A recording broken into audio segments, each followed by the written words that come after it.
রাজধানীর স্কলাস্টিকা স্কুলের উত্তরা সিনিয়র শাখা এ লেভেল শিক্ষার্থীদের শিক্ষা সমাপনী। বুধবার সন্ধ্যায় স্কুলটির এসটিএম মিলনায়তনে হয়ে গেল এই বর্ণিল আয়োজন। শিক্ষক, শিক্ষার্থী, অভিভাবক ও কর্মকর্তাদের অংশগ্রহণে মুখর অনুষ্ঠানস্থল। উত্তরা শাখায় সনদপ্রাপ্ত 141 জন শিক্ষার্থীদের মধ্যে 3 জন অনার, 18 জন হাই অনার এবং 13 জন বিভিন্ন বিষয়ে অসাধারণ কৃতিত্বের স্বীকৃতি লাভ করেন। সমাপনী অনুষ্ঠানে প্রধান অতিথি অণুজীব বিজ্ঞানী এবং চাইল্ড হেলথ রিসার্চ ফাউন্ডেশনের ডেপুটি নির্বাহী পরিচালক ডক্টর সেজুতি সাহা ভবিষ্যৎ বিনির্মাণের জন্য শিক্ষার্থীদের নানা দিক নির্দেশনা দেন তিনি।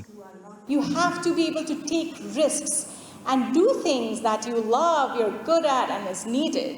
You cannot wait for everything to be perfect to take that risk. I hope you chase ambition. I hope you chase joy. I hope you chase excellence. অনুষ্ঠানে অন্যান্যের মধ্যে উপস্থিত ছিলেন প্রতিষ্ঠানটির অধ্যক্ষ Farah Sophia Ahmed.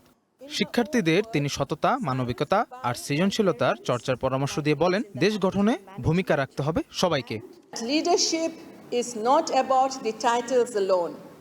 It is about responsibility, mutual respect, teamwork, and creating a positive environment for everyone around you.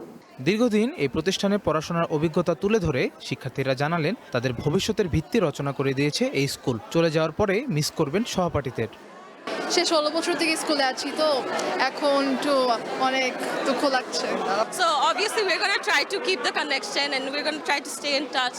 জীবনে expect করি না যে ক্যাম্পাসটা ছেড়ে যেতে হবে। চিন্তা করছিলাম যে ছোটবেলা থেকে ক্যাম্পাস ছাড়া হবে না। মেমোরিজ দিয়েছে, আমার ফ্রেন্ডসদেরকে দিয়েছে। আল্লাহর কাছে দোয়া করছি যেন আমার বাচ্চা সহ বাকি সব বাচ্চাদের ভবিষ্যৎ যেন সুন্দর হয়। অনুষ্ঠানে নাচ, গান সহ নানা সাংস্কৃতিক আয়োজন উপভোগ করেন অংশগ্রহণকারীরা। সৈকত খান, ওয়ান নিউজ, ঢাকা।